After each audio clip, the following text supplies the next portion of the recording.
Hello students, welcome to the TSN online education platform. आज हम पढ़ेंगे आपकी हिंदी व्याकरण की पुस्तक पंखुड़ी का पाठ 7 यानी प्रत्यय। प्रत्यय किसे कहते हैं, इसके लिए सबसे पहले हम कुछ उदाहरण देखते हैं।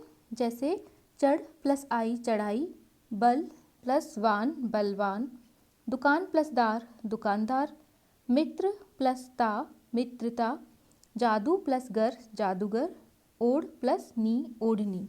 तो यहाँ पर हमने देखा कि शब्दों में आई, वान, दार, ता, गर तथा नी शब्दांशों के जुड़ने से नए शब्दों का निर्माण हुआ और साथ ही साथ उनके अर्थ में भी परिवर्तन हो गया।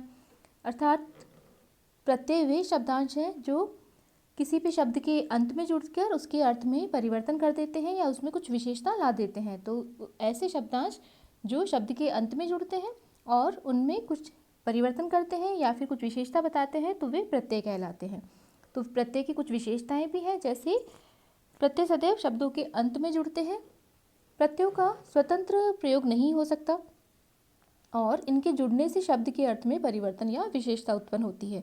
तो प्रत्यय हमेशा शब्द के अंत में जुड़ेंगे और उनका कोई भी अलग से अर्थ नहीं होता। जैसे कि हमने उपसर्ग में देखा था, उपसर्ग हमेशा शब्दों के आगे लगते हैं और कुछ ना कुछ उनका अर्थ होता है, लेकिन प्रत्ययों का कोई भी अर्थ नहीं होता और वे शब्द के अंत में लगते हैं। अब प्रत्यय की परिभाषा हमने पढ़ ली, तो प्रत्यय कितने प्रकार के होते हैं या उसके भेद क्या है, कितने हैं। तो प्रत्यय दो प्रकार के होते हैं, पहला कृत प्रत्यय और दूसरा तद्धित प्रत्यय। सबसे पहले हम पढ़ते हैं कृत प्रत्यय के बारे में। क्रिया के मूल रूप धातु के अंत में जिन प्रत्ययों को जोड़कर संज्ञा या विशेषण शब्द बनाए जाते हैं उन्हें कृत प्रत्यय कहते हैं। इससे बनने वाले शब्दों को कृदंत प्रत्यय कहते हैं यानी कृदंत कहते हैं। यानी कृत यानी क्रिया और अंत मतलब अंत में लगने वाले शब्दांश कृदंत, या इसलिए इन्हें कृदंत कहा जाता है क्योंकि ये अंत में लगते हैं और हमेशा क्रिया के साथ में लगते हैं। अच्छा, क्रिया क्या होती है? क्रिया वे शब्द हैं जिससे हमें पता चलता है किसी भी कार्य के होने या करने के बारे में।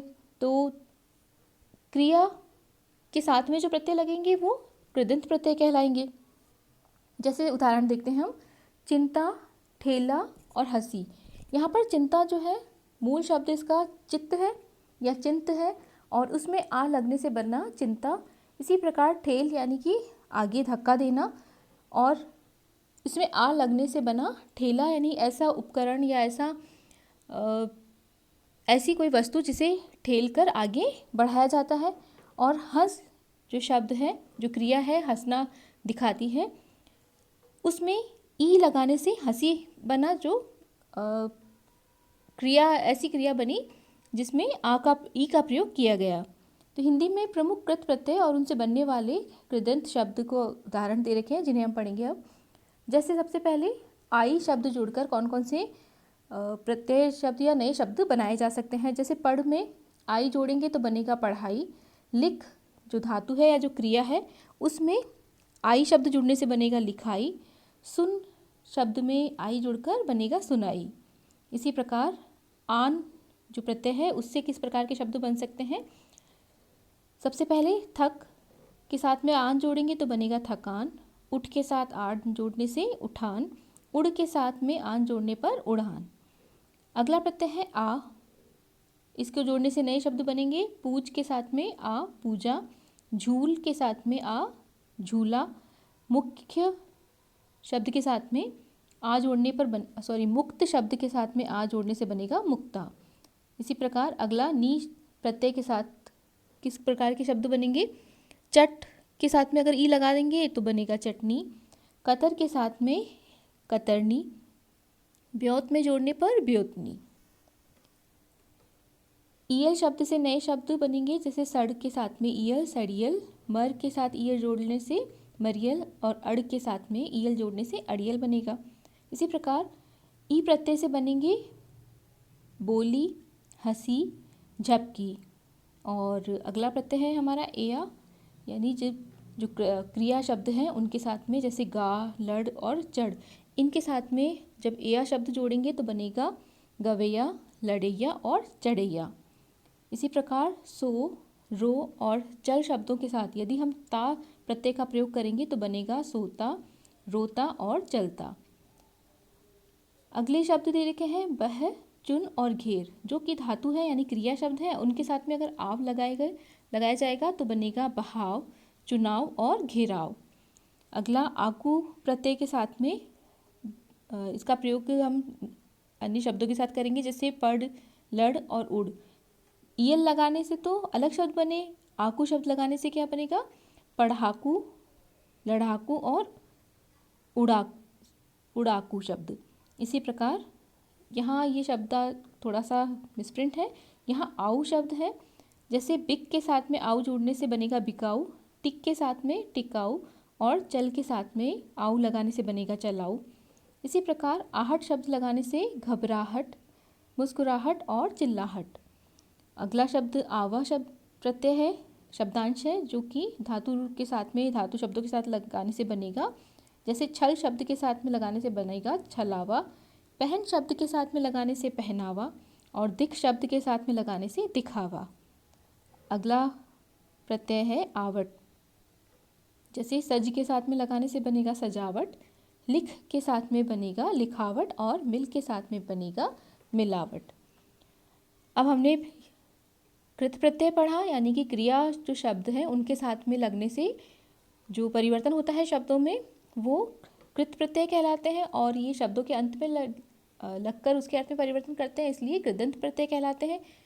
और अगला जो हमने प्रकार पढ़ा था कि 2 प्रकार के प्रत्यय होते हैं, तो दूसरा प्रकार है तद्धित प्रत्यय। तो क्रिया को छोड़कर अन्य सभी प्रकार के शब्दों के अंत में जुड़ने वाले प्रत्ययों को तद्धित प्रत्यय कहते हैं।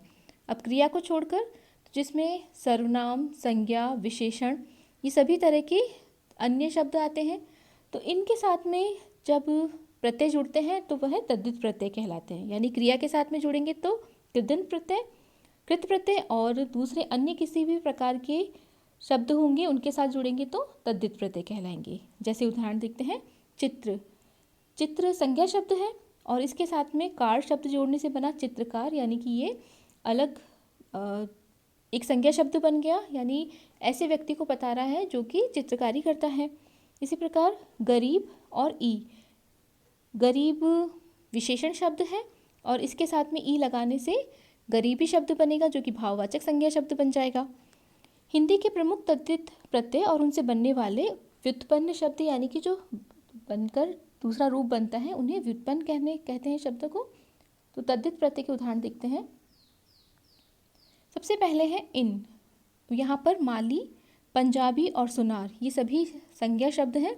इनके साथ में जब इन लगाएंगे तो बनेगा मालिन, पंजाबिन और सुनारिन, जो कि स्त्रीलिंग को बताता है, स्त्रीवाचक संज्ञा को बताता है।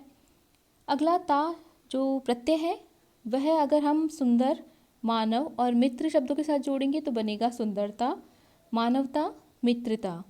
इसी प्रकार ऊ प्रत्यय का लगने से जो नए शब्द बनेंगे, जैसे छोटा, लंबा, पेट, इनमें अगर जुड़ेगा तो बनेगा छोटू, लंबू और पेटू। अगला प्रत्यय है एरा। जब हम अपने रिश्तेदारों के बारे में मुख्य रूप से इसका प्रयोग होता है एरा शब्द का, जैसे मामा का जो बेटा है या बेटी है तो वह ममेरा कहलाएगा, तो उसमें वहाँ पर हम प्रयोग करेंगे एरा शब्द को। चाचा के साथ में चचेरा और फूफा के साथ में फूफेरा, यानी कि उनसे जुड़े हुए संबंधों को बताने के लिए इसका प्रयोग होता है। अगला शब्द है प्रत्यय ईला। जैसे सज, रंग और चमक के साथ जोड़कर नए शब्द बनेंगे सजीला, रंगीला और चमकीला। इसी प्रकार ईया शब्द लगाने से, जैसे नागपुर, मुख और रसोई में अगर हम ईया का प्रयोग करेंगे तो बनेगा नागपुरिया, मुखिया और रसोईया।